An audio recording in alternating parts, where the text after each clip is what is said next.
All righty. Well, Stephen, it's a pleasure to spotlight you today for the Impact Alliance. I'm excited to hear from your own explanation what you're working on and everything.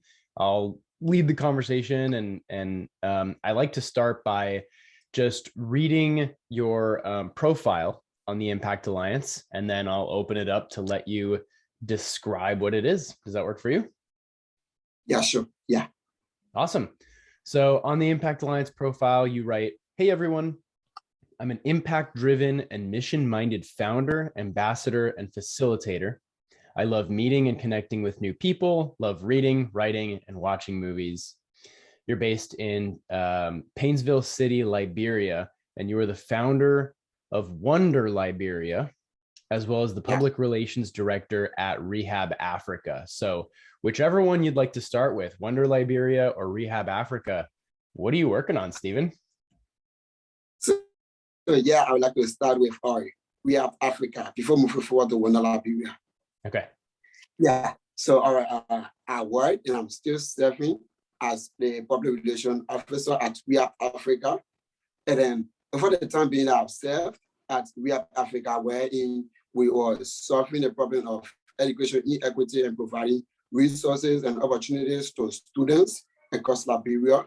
I saw that we were doing a extremely wonderful job for not just uh, people in Mosquito County, but all part of Liberia, and it was very, very good. You can imagine a smile we placed on most of them faces. So moving forward, I thought at We Are Africa, we are not or solving all of these problems. We can do everything alone. So I, I, I thought that if we have another ballet or if I can, along with help of many other conscious minded or compatriots of Liberia, can come together and brainstorm around some pressing problem that most of Liberian citizens face today, and we can try to find solution to this problem. Then we will be helping to achieve the sustainable development goal, the United Nations Sustainable Development Goals. Yeah. So we then went and came together. We had a meeting, and in a meeting we discussed that we should try to eradicate hunger by providing job opportunities. So how are we going to provide job opportunity? That is now within or Wonder Liberia. So how are we going to provide job opportunity? By giving people these skills or teaching people these basic skills that they can or rely on to start a mini business of their own. Maybe it can be skills like catering, tie and dye, cosmetology, adding this graphic and so. Yeah, so we did a survey. We understood that these are skills that most people are living on nowadays because of job opportunity to have job or to access job within Liberia right now is very, very difficult. There's no or limited jobs within the country. So most people don't have these access, or if you don't have this network to get connected somewhere, you can work seriously, regardless of if you know it or not.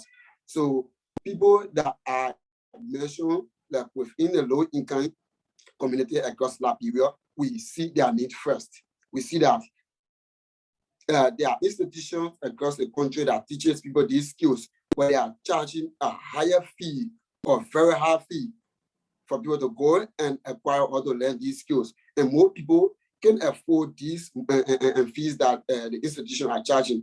So we now come up with a different trajectory that, hey, we can maybe run these monthly or quarterly programs that people will just learn these skills for free, and then they can also volunteer their skill back to Wonder Liberia, where they'll be doing it for pay basis, and whether way they have a job or if they can and volunteer their skill to Wonder Liberia, they can also start a mini business of their own. Like, hey, I learn how to do a graphic. Yeah, I will open my graphic design or a store or business area, and then yeah, I started running on my own. And then I don't need to wait on government to provide me jobs before I can have access to the income or so. So I think that's just the overview of what we are doing at Wonder Liberia. I love it, man. I love that you're really, you have thought through. It's so much more than just helping people build skills. I also come from the world of helping people launch careers, whether that be jobs or freelancing, or starting companies. And the big sticking point seems to be, even for people who are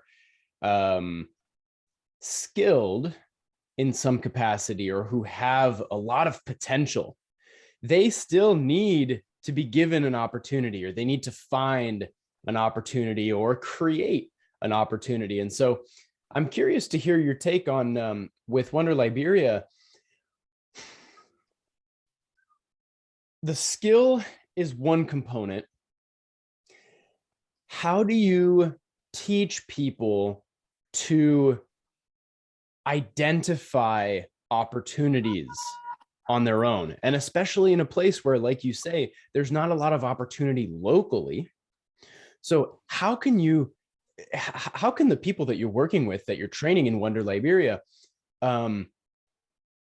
create opportunities? It sounds like you're partly addressing that through this sort of volunteer model, right? Where it's like, well, hey, you have these skills. If you can volunteer a little bit of your time, a little bit of your energy, before these businesses can pay you, you can help these businesses start to get going, and then create your own job, create your own clients by giving them a little bit at the beginning. Is that kind of how it works? Yeah, I guess if I understand the question right, yeah. So they are probably our beneficiary.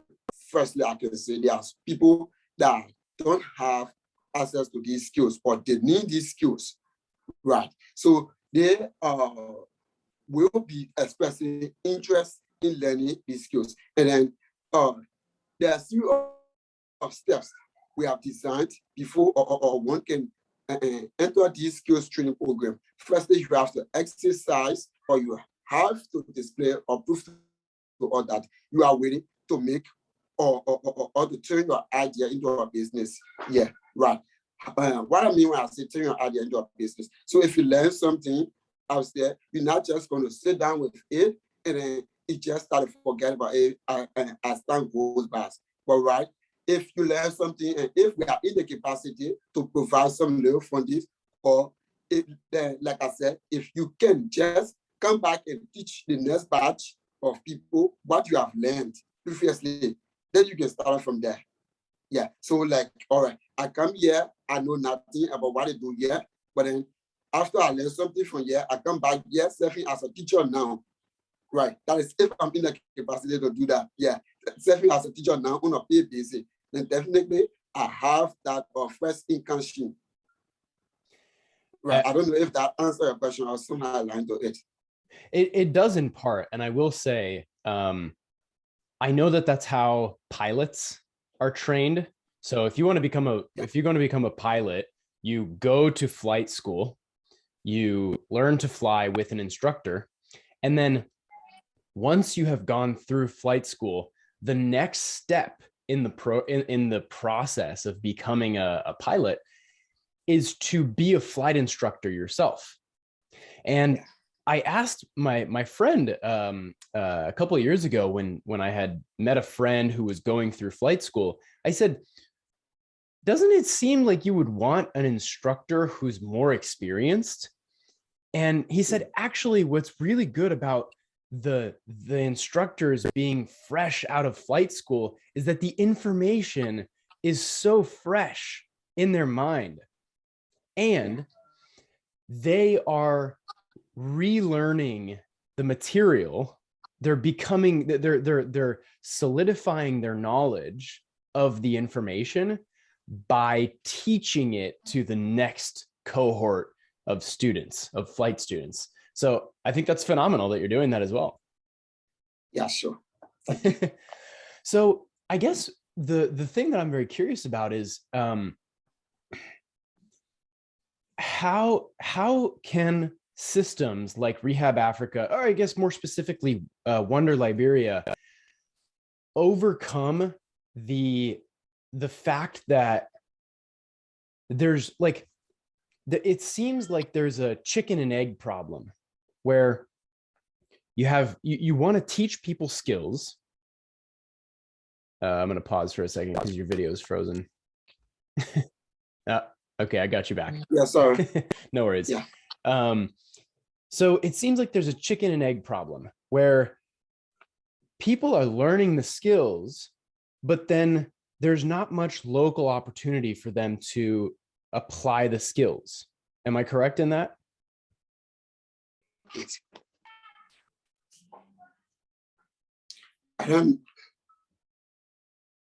Yeah, so I think that's my network. Just bear with me, please. Oh yeah, no worries. Sorry. Okay, so it seems like part of the issue that you're solving is that although you can teach people skills, useful, marketable skills. Oof, it's freezing again. Yeah. Would it be helpful if we turned off video? Because the conversation is still valuable even if we can't use video. It looks like your connection is back. I don't see the red or the yellow anymore. It looks like it's good again. So let's keep trying. Yeah. Okay, so basically what I'm trying to understand is it seems like part of the problem that you're trying to solve is that you can teach people skills, but then once they have the skills, there are very few opportunities for them to get hired locally in Liberia. Is that correct? Yeah, sure. So are these people who are learning these skills, are you helping them? They become an asset, right? When they have a skill, once they know how to design graphics or run a sales outreach campaign or an advertising campaign or something like that, once they have that skill that is valuable to employers, to businesses, it seems like they now are an asset to the economy, that if they're willing and able to offer their skill for free or for promise of pay in the future, that they can actually help jumpstart and create more opportunities for themselves and for future workers. So is that kind of what Wonder Liberia is doing? Yeah, I can say somehow it aligns. Yeah.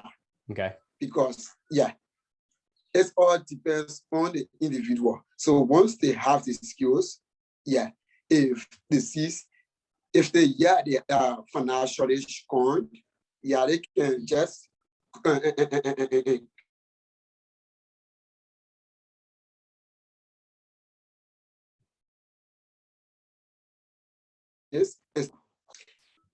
like in the process of running it, they can bring on board young folks that have or maybe little or no idea about it, and then they will also be impacting another person, not directly from Wonder Liberia, but then indirectly. Yeah. Mm-hmm. Cool, man. Well, I'm really stoked to have you in the Impact Alliance and to support you through this work. It's important work. Like you're giving people the opportunity to take care of themselves, and I think that is phenomenal. So I guess the last question is, how can others in the Impact Alliance support you right now? What is it that you're looking for? Or even people who are not yet in the Impact Alliance, but what do you need that we could try to provide that would be most valuable to you? Yeah, so there are a few things that I look for, because I understood that knowledge. Yeah, knowledge. We have the knowledge to do these things, but is it sufficient? No. We need network, we need partnership with people outside there. Like I say, hey, Stephen and your crew, or what you are doing, you need to come down a little bit and probably take this other step. I guess it's going to help. Yeah. So probably, I mean, the mentorship, yeah, mentorship one. If anybody, uh, Adam Finch, he also offered to be a guide, yeah, to be a guide, to guide me through every single step, yeah, or as we get along. Yeah, that's which I appreciate him for that. But then we still need more mentorship, we need some partnership, and then just the global communities of network, like-minded folks that we can partner with on some other projects that can help to see our best or we make our impact or we achieve our goal in as soon as possible time. Yeah. I hear you, man. So mentorship, partnerships, networking, building your network, yeah, to make things more efficient, to help you like build what you're trying to build in a more effective way. Yeah. Awesome. Well, Stephen, thank you so much for taking some time out of your day today to record this spotlight. I'll edit it and have it uploaded hopefully within the next day or so, and you'll see it in the Impact Alliance. Thank you.